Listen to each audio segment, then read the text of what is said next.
Assalamualaikum warahmatullahi wabarakatuh. Bismillah, alhamdulillah, wassalatu wassalamu ala sayyidina Muhammad ibni Abdillah wa ala alihi wa sahbihi wa mawala, amma ba'du. Anak-anakku kelas 12 MM1, alhamdulillah birahmatillah wa bi'aunillah, kita semua diberikan kesehatan oleh Allah Subhanahu wa taala sehingga bisa mengikuti kegiatan pembelajaran daring pada hari ini. Dan harapan Pak Ubay sebagai wali kelas semuanya mengikuti kegiatan pembelajaran daring ini dari awal sampai dengan akhir dan mengikuti semua instruksi yang Bapak Ibu sampaikan di dalam pembelajaran daring ini. Apabila ada tugas, semuanya langsung mengerjakan, tidak ada yang menunda-nunda, dan pastikan semuanya mengisi absen yang sudah di-share oleh Bapak Ibu guru. Anak-anakku yang dirahmati Allah Subhanahu wa taala, pada kesempatan ini Pak Ubay akan menyampaikan materi tentang pendidikan agama Islam, yang mana akan Pak Ubay sampaikan tentang berpikir kritis dan bersikap demokratis. Yang pertama akan Pak Ubay sampaikan adalah Al-Quran surah Ar-Rahman ayat 33, dan semuanya mengikuti membaca Al-Quran surah Ar-Rahman ayat 33 ini. Baiklah, kita mulai membaca. A'udzu billahi minasy syaithanir rajim. Bismillahirrahmanirrahim.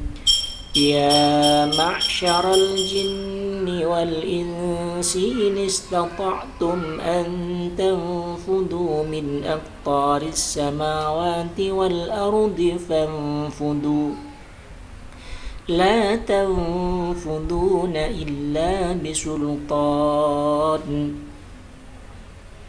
Allah sampaikan di dalam Al-Quran, ya ma'syaral jinni wal insi, wahai golongan jin dan manusia, in istata'tum an tanfudu min aqtaris samawati wal ardi, jika kamu sanggup menembus atau melintasi penjuru langit dan penjuru bumi, famfudu, maka lintasilah, maka tembusilah.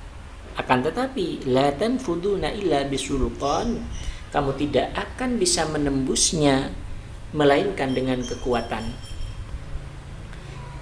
Jadi ini adalah tantangan Allah kepada jin dan manusia agar supaya bisa berpikir kritis, mencari cara bagaimana caranya agar supaya manusia itu bisa menguasai power, bisa menguasai teknologi, dan memiliki pemikiran yang kritis, baik itu tentang agama maupun selain agama Islam, baik itu tentang ilmu agama maupun ilmu umum. Anak-anakku yang dirahmati Allah Subhanahu wa taala, sultan ini ulama berbeda pendapat di dalam memaknainya. Ada juga ulama yang mengatakan sultan ini adalah teknologi. Jadi jin dan manusia itu dituntut oleh Allah Subhanahu wa taala untuk menguasai teknologi. Kenapa? Karena dengan teknologi orang bisa menembus penjuru langit dan bisa menembus penjuru bumi. Coba bayangkan, orang-orang di luar negeri sana karena memiliki teknologi, menguasai teknologi yang canggih, bisa terbang ke luar angkasa, bisa mengetahui apa saja yang terjadi di luar angkasa sana. Sehingga kesimpulannya, memang ini perintah dari Allah Subhanahu wa taala. Kalau kita sebagai umat manusia ingin menembus penjuru langit dan mau menembus penjuru bumi, maka silahkan kuasailah yang namanya sultan atau teknologi.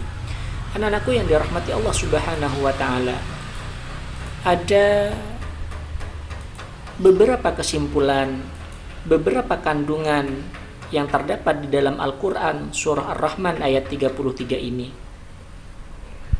Apa saja kesimpulannya? Yang pertama, Allah Subhanahu wa ta'ala menganjurkan jin dan manusia untuk mencoba meningkatkan kemampuannya agar dapat menjelajahi seluruh jagat raya ini. Jadi ini dianjurkan memang oleh Allah kita itu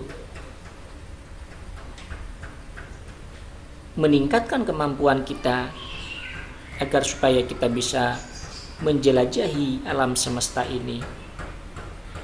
Bagaimana caranya? Ya dengan ilmu pengetahuan teknologi itu.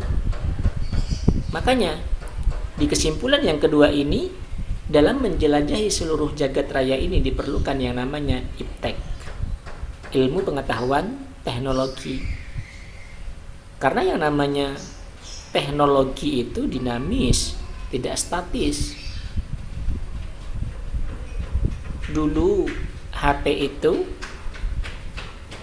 hanya ada yang monoponik, yang tidak canggih, bukan smartphone seperti sekarang. Lalu kemudian dengan perkembangan teknologi, HP-HP seperti itu sudah tidak ada lagi sekarang. Itu merupakan perkembangan ilmu teknologi dan kita wajib untuk mengikuti perkembangan teknologi itu agar supaya tidak ketinggalan. Lalu kemudian yang ketiga, kesimpulan dari Al-Quran surah Ar-Rahman ayat 33 ini, agama dan iptek ternyata mampu mengantarkan manusia bahagia di dunia dan juga di akhirat.